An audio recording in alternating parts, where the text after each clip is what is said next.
Hello and welcome, ladies and gentlemen, to the Olympic story powered by Sports Adda. And yes, as the story continues, today's chapter is extremely interesting and intriguing because, yes, it's that chapter of that particular game which always brings back golden, beautiful memories and all of our accolades that we've achieved in the past. And as we are doing now, because we are going strength to strength as far as hockey is concerned. Yes, we have with us today, drilling down, making sure that he's going to analyze everything. A man who needs no introduction, but let me please tell you, the gentleman has been a part of our gold medal team, which was in 1980 in the Olympics. He went on to, of course, subsequently participate in the next two Olympics, which was 84 and 88. By the way, in 1988, he captained the hockey team. He has been given a Lifetime Achievement Award. He is an Arjuna awardee. Of course, the accolades just carry on, but it is an honor, and I shall introduce you to the one and only Mr. M.M. Somaya. Welcome to the show, sir. Good morning, and thank you very much for that very elaborate introduction. No, sir. It's my pleasure. It's my pleasure to be on the show. It is a true honor to have you with us, sir. So, all right, sir, let's just dive deep into it. Let's start immediately with the fact that we have the women's team, which unfortunately did not qualify for the London Olympics, but then have grown from strength to strength. They've gone ahead, subsequently qualified for Rio, and now, of course, for the Tokyo 2020 Olympics. The men's team always seems to be the one which is highlighted. Everyone seems to be very hopeful of the men's team, and the dark horses usually are the women's team. So I would like to actually start the conversation with a focus on the women's team. Then, of course, we'll come to the way the men are performing. So I would really like to understand, sir, how does one feel being the dark horse and probably an interesting challenge for the other teams? Yeah, you quite rightly said that qualification for the Olympic itself was, in a sense, an achievement for the women's team, and they have been able to reach a ranking of 9. Yeah. Even ahead of China and USA, which are actually former Olympic champions. So they entered the tournament on a positive, with a positive frame of mind, and unfortunately, they did run into the Netherlands, which is a powerhouse in women's hockey. Yeah. I think the strength of this women's Indian team is that they have players besides the captain Rani Rampal who can shoulder responsibility in crunch matches and in big tournaments like the Olympics. But unfortunately, in the opening match, maybe they took time to settle down. And I think, though they held well for about 3 quarters, eventually it was the better fitness of the Netherlands team that saw them have a lot of goals scored in a 15-minute spell. So a lot of good things to take from that match, because our team did play well for long spells. But I think that if we don't get the other players into the play, like we have Vandana Kataria, Yeah. we have Lalrim Siami, and in defense we have Deep Grace Eka. We also have a good penalty corner specialist. So on that day, I think we didn't force even a single penalty corner. So we weren't able to utilize the strength of our drag flicker in the team. So I think that the team has done well to qualify for the Olympics. But from here on, we need to be looking at getting more players involved in addition to Rani Rampal, because on that day she was marked out, and that probably put a spoke in the wheel for the entire team. So it was a tough beginning, and I hope things will look up from the next match onwards. Sir, I would really like to understand when you're in a pool with like you just said, Netherlands, Great Britain, Germany. Great Britain, of course, have been Olympian champions. then Ireland and South Africa. It's a tough pool.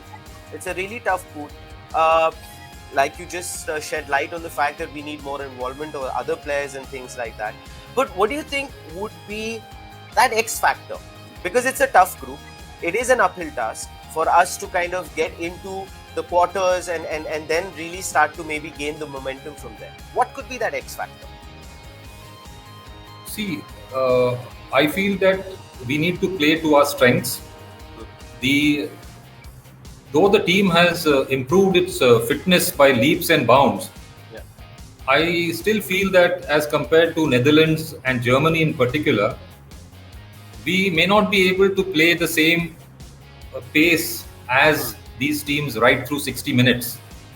So I feel we should be able to hold possession for some spells in the match without conceding easily, because that will save energy as well as break the rhythm of the opposition, the opponent team. Right. I look at the two matches against Ireland and South Africa as critical, because even though we may run Germany and Great Britain close, going on present form, it may be a difficult task to defeat them. So I would be concentrating on those two matches against South Africa, who are I think ranked below us, and Ireland, who are probably ranked one notch above us. So for me, as a team management, I wouldn't, though I'll work hard for a win in all the matches, but I would be keeping my special focus for these two matches. So in case we are able to pull through these two and get wins, we will have a good 6 points, which will help us qualify for the quarterfinals. That's interesting. That's very interesting. Actually, I'd like to pick on something that you just talked about, sir, which I thought was a very valid point, where you said that, with teams like, let's say, Germany, where they're going to play at maybe a breakneck pace, and maybe we might not be able to match them over the next over 60 minutes. So it's like a slight two-part question, sir. You being a captain of the team, you have done that. What kind of a mental discussion, or what kind of a psychological discussion would you end up having with the team? Which is the first part of the question is that there is always one aspect that you can get sucked into their game, but the idea is for one to not play on their playing field, one to get them to play on your advantages and your skill level, whatever they might be. That's part one. And second would be the fact that how important, or do you think one should have a conversation about our past laurels in terms of just as an inspiration that we have we were in the quarterfinals of the 2018 Women's World Cup, or things like that, which might boost the confidence, which might bring them to a particular point mentally to get before they get into the games? Yeah, the first part is really critical, because the match management is critical, and while instructions would go before the match from the team management and from the captain, on the field the captain and a couple of senior players have to call the shots. Yeah. It's difficult from the outside to assess when is the best time to hold possession, when is the best time to counter-attack or play at pace. So it depends on the game situation, and that situational awareness that comes with a little experience, where you are able to judge when is the best moment to hold back, to hold possession, and when is the best occasion to attack. So I think the senior players on the pitch, not only the captain, should share that responsibility. And this time we have two vice captains. So we need to really communicate well and assess the situation while play is on, which is really the challenging part in hockey and football. True. The second the second point that you made is also very important. I used to always use the example of 1976 Montreal games for the men's hockey tournament. New Zealand, of all teams, came out out of the blue virtually, and beat all the fancy teams, and including Australia. to go on to win gold. And as recently as the previous Olympic, in men's hockey, Argentina weren't the highest rated team. So they also went on to win gold. Not only surprise teams, but to win a gold medal in the Olympics is you need to be terribly consistent. So I think those stories of achievement are important to build the morale of the team prior to important matches. And I'm sure the team management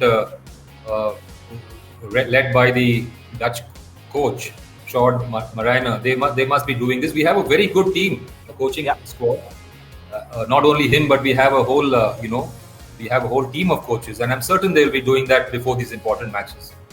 Absolutely, and I just hope that everyone does tune into this particular interview and they hear all the little incisive inputs that you're giving, because truly, sir, it always makes so much of a difference with these little knickknacks when they come in. You never know, they might actually be the key factors which may ensure that our women's team starts punching above its weight class. And I'm pretty sure the way we are going, I think we should be able to do that. So all energy and positivity to that. I think so, because if we look at our last match and we correct the minor mistakes that they did in certain spells, because for large spells, I don't know if you observed, but they were playing on par, with the Dutch team. Right. And had they forced a few penalty corners when they reached the rival circle, with a specialist in our team, we would have probably run them much closer. So I'm certain that the coaches have seen this and would correct that before the next matches in the pool. Excellent, sir. So if we shift our focus now to, of course, the men's hockey team, there is, of course, the first thing, which is at the top of my head, which is the pressure, with which the players come in. Because let's face it, the entire country is hopeful. The entire country is trying to make sure, or is backing them up, hoping that we can get a medal. You've played with that sort of pressure, sir. So the first thing that I would like to ask you is that, as a player, as a captain, as the coaching staff, what are the things that one needs to do to blossom under that pressure? Because now India has been ranked 4th, which has been the highest that we've achieved since the system of ranking came in. So of course there is that little feather in the cap as well. So first, right off the bat, I'd like to ask you that. How does one deal with that? See, I feel that the team has performed consistently over a long period, and that has generated confidence amongst the players to play against the so-called big teams in world hockey. There seemed to be a little bit of a mental barrier earlier, where whenever we played a big team in a major tournament, we tended to be a little circumspect. So I feel that we have got over that stage. But when we get into an Olympic, it's quite a different ball game, and I'm certain that Graham Reid, who has had exposure at Olympics, having played himself and even coached. Sorry, sir. I just like to ask you. Sorry, I'm cutting you through, but it's a little important. It's a little relevant. Why is it that when you get into the Olympics, like you just said it, it's a totally different ballgame? Why is that? We do fabulously well in the Commonwealth Games. We do fabulously well in the Asian Championships, the Asian Games. All of that we're doing brilliantly well. Those are also international tournaments.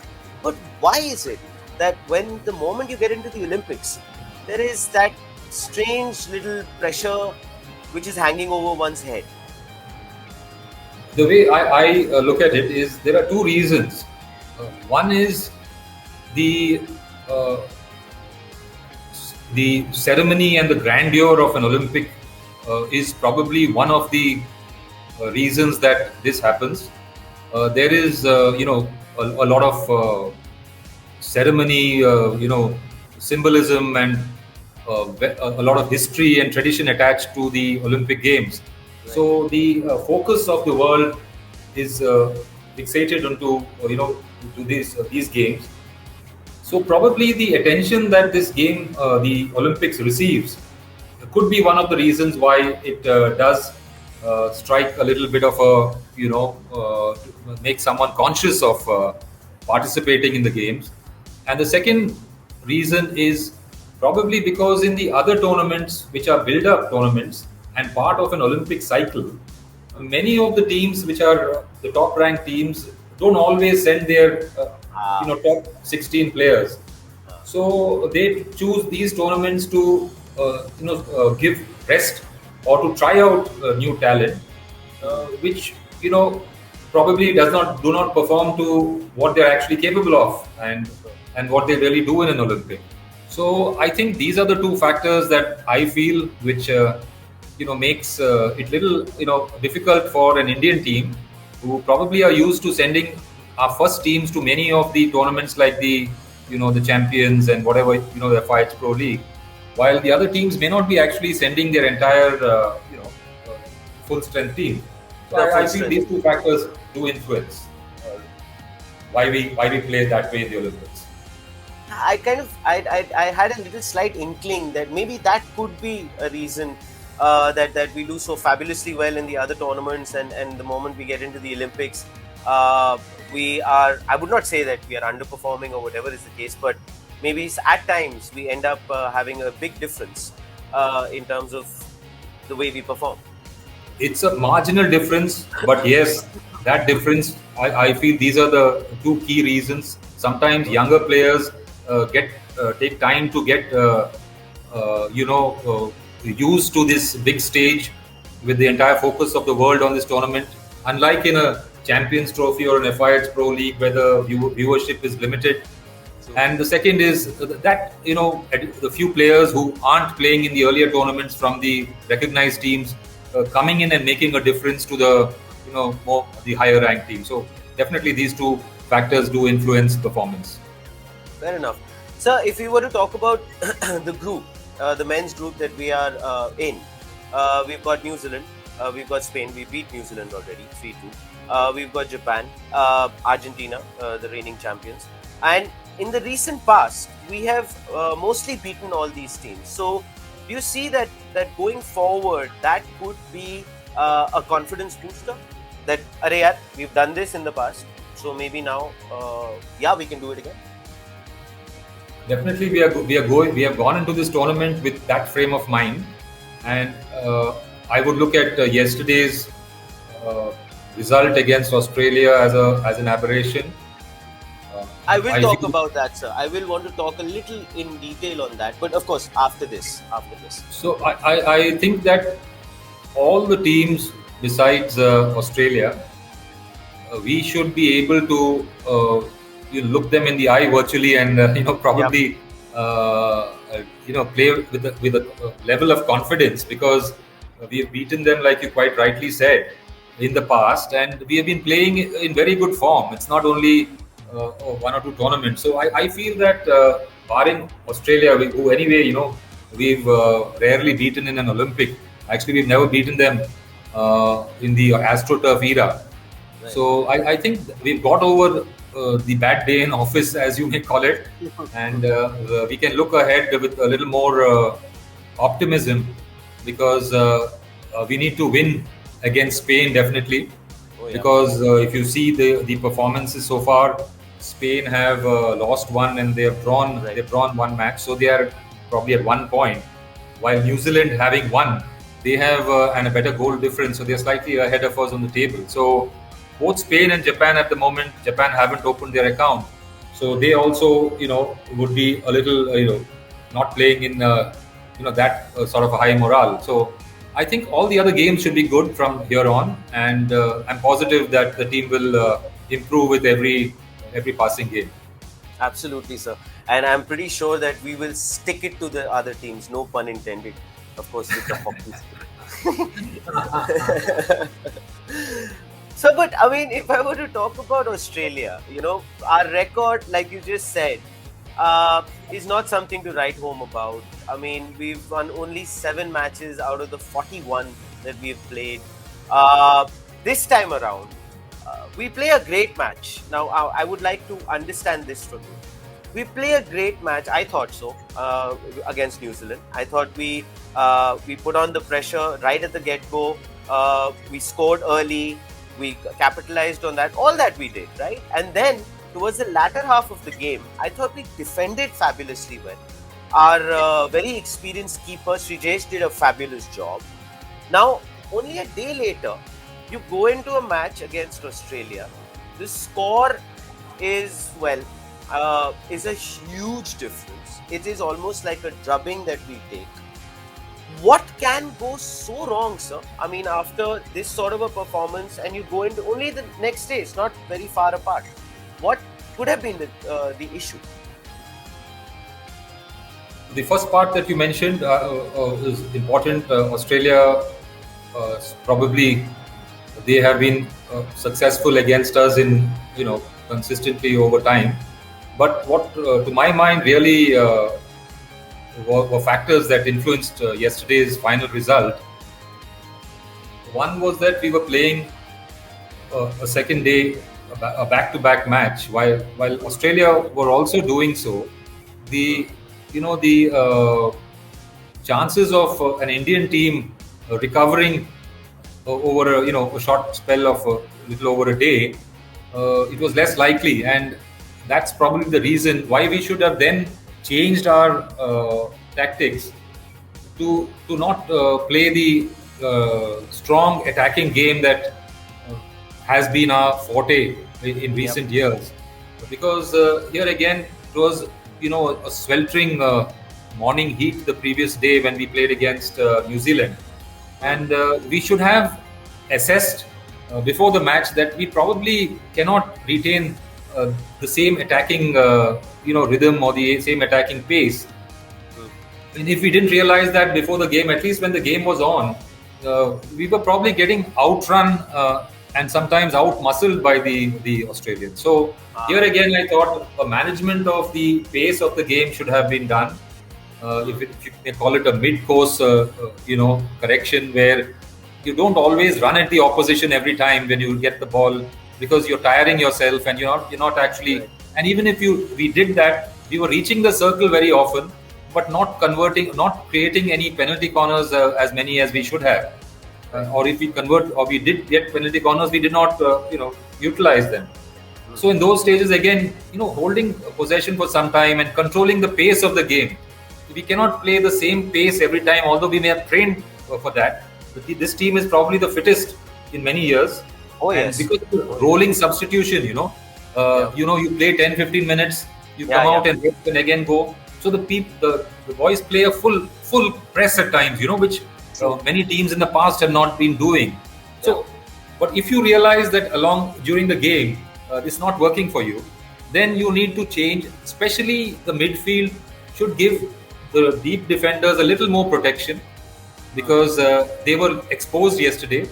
Both Rupinder Singh as well as Virendra Lakra were finding it tough. It does happen in a tournament. At that time, the midfield should have come back a bit and given them a little protection, and maybe a little more in attack, incisiveness. We probably got a bit overawed. A forward line, many of them, were the younger boys, probably did not play to their expected potential yesterday, and the incisiveness.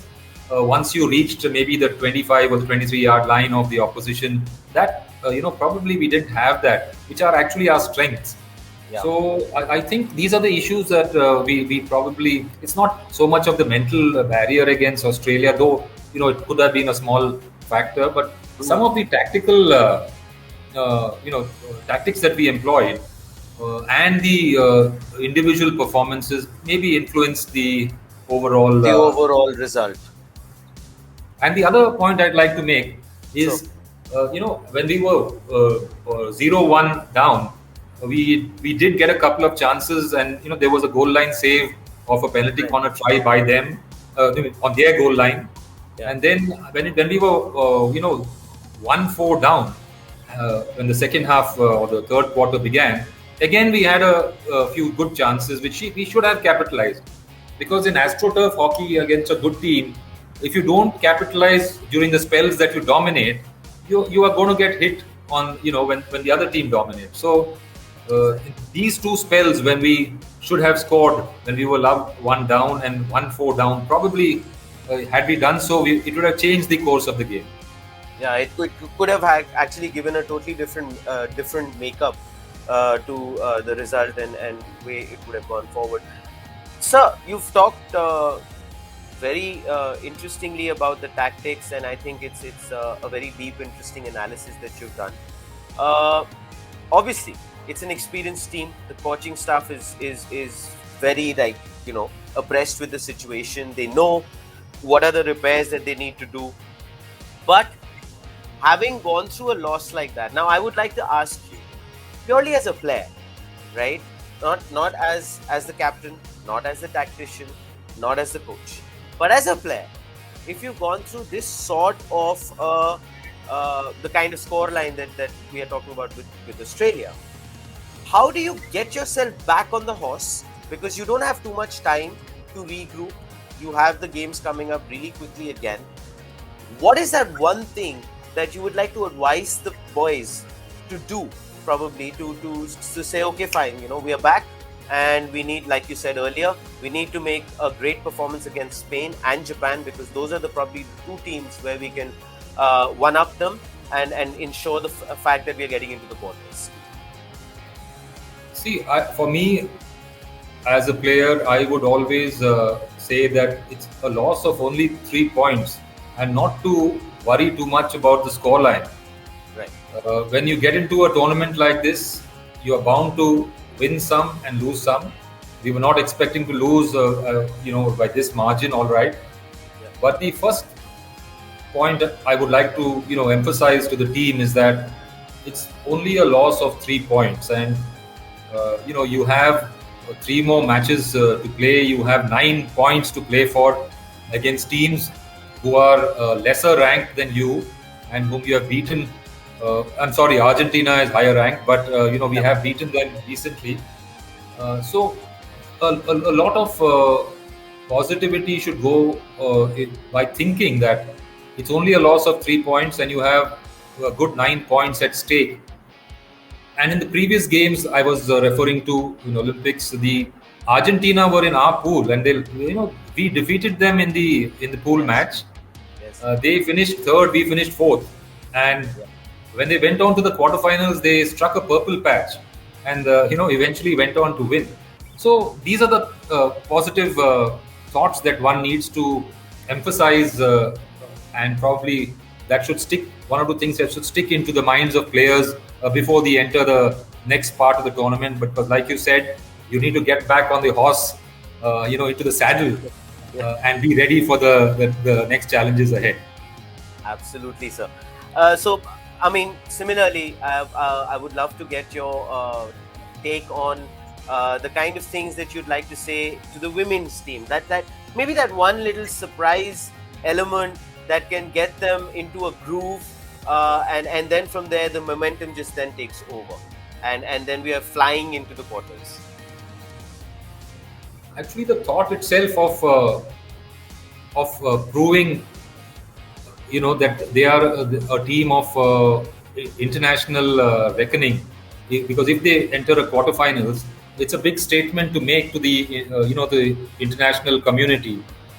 But for me, for the women's team, my message would be that Indian sport today is, the women are being flag bearers of the national team and contingents especially in the Olympics. So we've already had one winner who's Yes, a lady, and then we had Mirabai two Chandu, yeah, Mirabai previous Chandu has Olympics. wonderfully We done. had Sindhu and Sakshi Malik. Yeah, So I mean that's the positivity that they need to take. That the women have become important, and probably almost the flag bearers of the reputation for the Indian contingent in a sense. So these are the two points I'd like to tell them, because that would probably lift their morale and make them play at a higher level. that's beautiful, sir. That's very beautifully put. And I think if they are watching, which I believe they should be, because this is one of the most popular shows on the face of this planet. No, I'm just kidding. but It will be. for It sure, will. It will. It will be after this program. absolutely it will be because of your presence for sure. But sir, it's been a true pleasure having you on the show, and I think the way you have actually simplified the entire way that we have gone about in the present event we've done and what we need to do. I think will give our viewers, and hopefully the team management is already or probably thinking on the same lines. And before I let you go, sir, I would like you to give a message to the entire Olympic contingent, which is battling it out at the Tokyo 2020. Yeah, I think composure and self-belief in an Olympic is critical. Sometimes it's easier said, it's sitting far away like us, we talk, it sounds very good. But to find that composure and self-belief in a big tournament like an Olympic is extremely difficult. But we need to look within and look at our strengths and build from there. And although the double-digit tally that we set about, as a target looks challenging, but I think it's still possible. And we need to really dig deep and make the country proud. Fabulous, sir. Very beautifully put, beautifully said.